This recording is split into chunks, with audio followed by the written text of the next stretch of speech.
Mercredi, hier, donc, le président américain Donald Trump a menacé de retirer les États-Unis de l'OTAN. Il a dénoncé le refus de plusieurs pays européens d'envoyer des navires pour débloquer le détroit d'Ormuz à proximité de l'Iran. On va en parler tout de suite dans les clés de l'info avec Cécile Galluccio.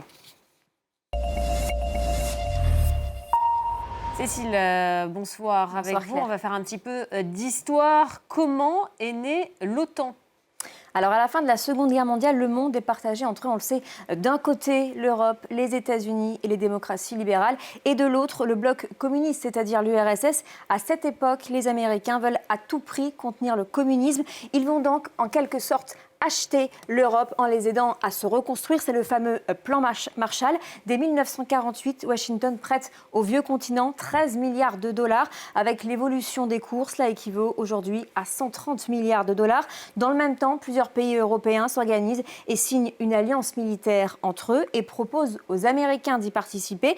D'abord, ils refusent, puis finalement, ils acceptent et le 4 avril 1949, le traité de l'Atlantique Nord est signé. Sur le terrain, cela se traduit par l'arrivée de soldats américains en Europe et l'établissement de bases militaires. La France en compte 12 à l'époque, mais en 1966, le général de Gaulle décide, lui, de quitter le commandement intégré de l'OTAN tout en restant dans l'Alliance. En clair, il demande aux Américains de partir. Et le problème, c'est que de nombreux pays européens refusent l'utilisation de ces bases. Oui, aujourd'hui, l'Espagne s'y oppose, on le sait, fermement. L'Italie aussi. En fait, Rome permet l'utilisation de ces bases uniquement pour des opérations dites logistiques. Le terme est assez flou. De son côté, la France n'a pas autorisé Israël le dernier week-end de mars à survoler son ciel pour acheminer des armes américaines. Cet épisode a provoqué une nouvelle colère du président américain. Mardi, dans un message sur son réseau social, il a dit « La France est très peu aidante,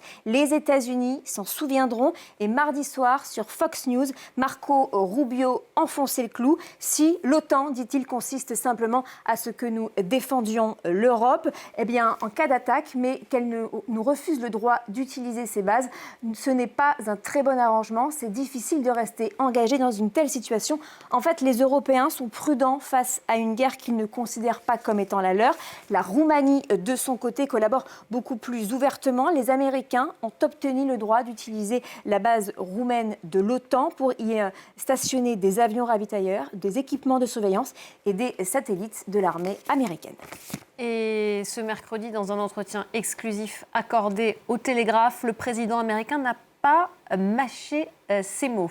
Il a dit « Regardez, je n'ai jamais été impressionné par l'OTAN. J'ai toujours su qu'il n'était qu'un tigre de papier. Et Poutine le sait aussi, a-t-il dit. L'expression tigre de papier est assez parlante. Cela représente une chose apparemment menaçante, mais en réalité inoffensive. L'expression est devenue célèbre grâce à Mao Zedong, qui est donc l'ancien président de la Chine, qui avait désigné à l'époque ses opposants politiques, donc c'était les États-Unis, de tigres de papier. Pourtant, selon l'article 1 du traité, regardez, les États membres s'engagent à s'abstenir dans leurs relations de recourir à la menace. L'article 2 met en avant les relations internationales pacifiques et amicales, mais sa menace de sortir de l'OTAN pourrait se voir contrecarrée par son propre pays, plus exactement, Claire, par le Congrès américain. Oui, car c'est le Congrès qui doit donner son aval à cette mesure.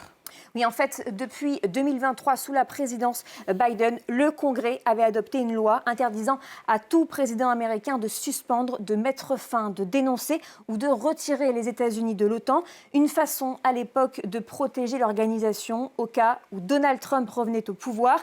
Ironie du sort, cette loi avait à l'époque été portée en partie par le républicain Marco Rubio, car à l'époque, ce dernier affirmait que Washington devait protéger ses intérêts nationaux et la sécurité de ses alliés. Mais on le sait, depuis, Marco Rubio a été nommé secrétaire d'État américain par le président Trump et il est devenu l'un des principaux pourfendeurs de l'Alliance. Attention, la loi votée en 2023 représente deux limites. Si le président américain veut absolument sortir de l'OTAN, il faut que ce retrait soit approuvé par une majorité des 2/3 au Sénat, composé de 100 membres, soit que le Congrès adopte une loi distincte en ce sens. Dans tous les cas, Donald Trump ne peut pas décider seul. Enfin, si le président américain réussissait à obtenir l'aval du Congrès, le retrait du pays de l'Alliance ne serait pas immédiat. L'article 13 prévoit un retrait effectif au bout d'1 an. C'est donc loin, très loin d'être gagné. Et enfin, Donald Trump a-t-il intérêt à sortir de l'Alliance ?